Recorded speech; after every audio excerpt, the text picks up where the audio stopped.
University police સ્ટેશનમાં એક શાપરાધ મનુષ્યવધ એટલે કે BNS 105 મુજબનો ગુનો દાખલ કરવામાં આવ્યો છે। એની હકીકત એવી છે કે મરણ જનાર કલ્પેશભાઈ નરેન્દ્રભાઈ વ્યાસ એમના ભાઈ દ્વારા ફરિયાદ કરવામાં આવેલી છે। એ મરણ જનાર છે, એમને દારૂ પીવાની ટેવ હોય અને એ મરણ જનાર અને એમના પત્ની ઘણા વર્ષોથી છૂટાછેડા લઈ અને અલગ રહેતા હોય।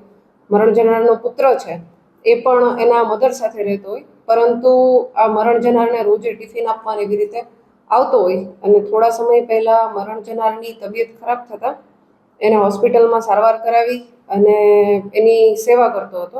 આ દરમિયાન એને દારૂ પીવા માટે ના પણ પાડતો હતો, કેમ કે એનું કિડની લીવર બધું ફેલ થઈ ગયેલું હતું।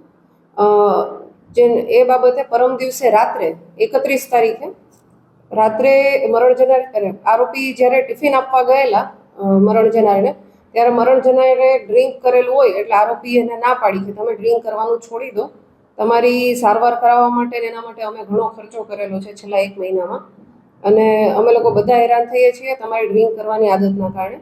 તો આ બાબતે મરણ જનારને ખોટું લાગતા એણે આરોપીને અને એના મધરને ગાળો આપતા એ જે આરોપી છે એણે મરણ જનારને 2 થી 3 મુક્કા મારેલા અને 2 3 લાફા મારેલા, જેથી મરણ જનાર પડી ગયેલા હતા અને બાદ થોડી વાર ઊભા થઈ અને વળી પાછા સૂઈ ગયેલા હતા રાત્રિનો સમય હોય એટલે। અને સવારે એ જ્યારે ઉઠ્યો આરોપી એટલે કે મરણ જનારનો પુત્ર ઋષભ કલ્પેશભાઈ વ્યાસ એ જ્યારે ઉઠ્યો તો એણે એના પિતાને ઉઠાડવાની કોશિશ કરી, પરંતુ ઉઠેલા નહીં, જેથી એણે એના મોટા બાપા એના મધર બધાને બોલાવી લીધેલા અને હોસ્પિટલમાં લઈ ગયેલા હતા। ત્યાં એનું PM થતાં મરણ જનારનું મૃત્યુ ઈજાઓના કારણે થયેલાનું ફોરેન્સિક PMમાં જાણવા મળેલું હતું, જેથી યુનિવર્સિટી પોલીસ સ્ટેશનમાં મરણ જનારના ભાઈ હિતેશભાઈ વ્યાસ દ્વારા શાપરાધ મનુષ્યવધનો ગુનો દાખલ કરાવવામાં આવેલો છે।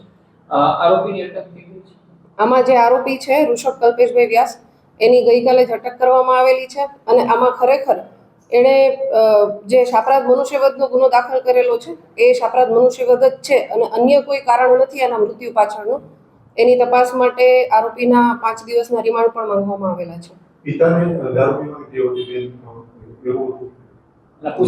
જે મરણ જનાર છે કલ્પેશભાઈ, એમને દારૂ પીવાની ટેવ હતી અને એમની તબિયત ખરાબ થઈ ગયેલી હતી, એમનું લીવર ફેલ થઈ ગયેલું હતું, કિડનીમાં સોજો તો આ પ્રકારની બીમારીઓ હતી।